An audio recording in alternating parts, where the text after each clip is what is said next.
O direito comercial, também conhecido modernamente como direito empresarial, é a disciplina jurídica que tem por objeto a regulamentação das atividades econômicas organizadas de produção e de circulação de bens e serviços com objetivo de lucro. O direito comercial tem, entre seus vários institutos, o empresário individual, o registro de empresa, o nome empresarial e as marcas, o estabelecimento empresarial, as sociedades empresárias e uma parte do direito comercial ou empresarial que trata também de títulos de crédito e da crise empresarial, que envolve a recuperação de empresas e envolve a falência. Nós principiaremos tratando do exercício da atividade empresarial, que pode ser tanto por empresário individual como por sociedade empresária. O Código Civil brasileiro de 2002, que é o código vigente, ele dedicou uma boa parte do seu conteúdo para tratar de assuntos do direito comercial. O chamado livro 2 da parte especial, que trata do artigo 966 até o artigo 1195, se ocupa do direito comercial. Entre os dispositivos desse intervalo, no Código Civil, você vai encontrar o 966, que traz exatamente qual é o conceito de empresário. O 972, que diz quais são os requisitos para que alguém possa ser considerado empresário. O empresário individual, ele exerce, como o próprio nome está sugerindo, pessoalmente, individualmente a atividade. E a responsabilidade do empresário individual, a responsabilidade que ele assume perante terceiros, é uma responsabilidade direta e ilimitada. Para ser considerado empresário individual, é necessário ser plenamente capaz do ponto de vista civil, assunto que já foi objeto de nossa atenção, e é necessário também não ser proibido ou não ser legalmente impedido. A legislação, para além do Código Civil, várias outras leis listam certas pessoas que são consideradas proibidas ou impedidas de ser empresário individual. Entre elas, servidor público da ativa, entre elas, membros do Ministério Público, entre elas, magistrados, entre elas, militares da ativa. O empresário individual, diferentemente do que muita gente pode achar, ele não é pessoa jurídica, ele é pessoa física.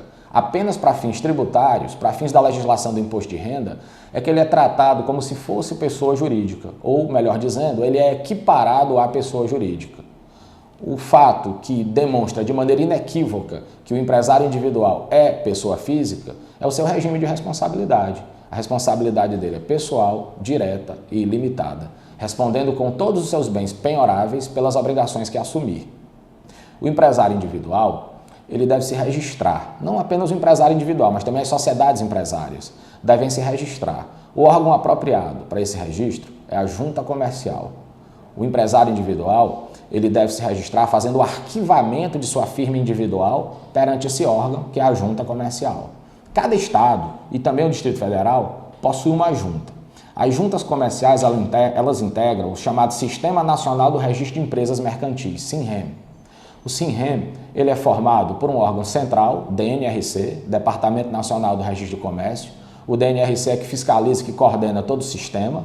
Cabe também ao DNRC emitir as instruções normativas gerais para normatizar, para disciplinar o sistema.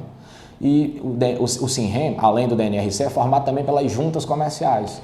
As juntas comerciais são órgãos de execução. Quem efetivamente realiza os registros no cotidiano das atividades empresariais são as juntas comerciais. As juntas comerciais integram a administração pública dos estados nos quais elas estão localizadas. O registro é fundamental para o regular exercício de qualquer atividade empresarial. E a falta desse registro, ou melhor, o exercício de uma atividade empresarial sem o necessário registro, sem a necessária regulamentação ou regularização, sujeita o infrator a uma série de consequências das mais lesivas. Por exemplo, quem não tem registro e insiste em exercer atividade empresarial sem esse necessário registro, não vai poder contratar com o poder público, não vai poder participar de licitações, não vai poder se inscrever em vários cadastros governamentais, especialmente cadastros fiscais, como CNPJ, como cadastro de contribuintes estaduais, como cadastro de contribuintes municipais. Não vai poder autenticar sua própria escrituração, ou seja, seus livros empresariais. Ainda que tenha livros empresariais, esses livros empresariais serão imprestáveis como prova a favor do empresário, a favor da sociedade empresária. Por quê? Porque vai faltar esses livros empresariais um requisito essencial, que é a autenticação, a validação pela junta comercial.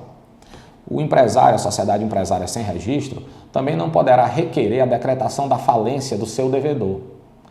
esse empresário individual, essa sociedade empresária, negociando, podem titularizar créditos.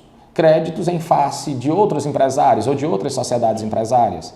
Se esse outro empresário, se essa outra sociedade empresária não paga os seus débitos em face desse empresário, dessa sociedade empresária sem registro, esse empresário não poderá requerer a falência do devedor, porque um dos requisitos para se ter a legitimidade ativa para o pedido de falência, um dos requisitos para se requerer a falência de um devedor é o credor, o requerente, deve estar devidamente registrado na junta comercial, se esse credor for empresário, se esse credor for sociedade empresária.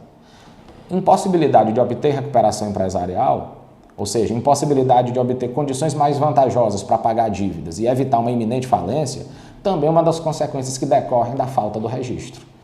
O empresário individual e também a sociedade empresária, eles devem ter um sistema de registro dos fatos contábeis que acontecem no exercício da atividade. Esse sistema de registro obedece a uma técnica chamada escrituração. E essa técnica atende aos princípios ditados por uma ciência, que é a ciência da contabilidade. Esses registros são feitos nos chamados livros empresariais.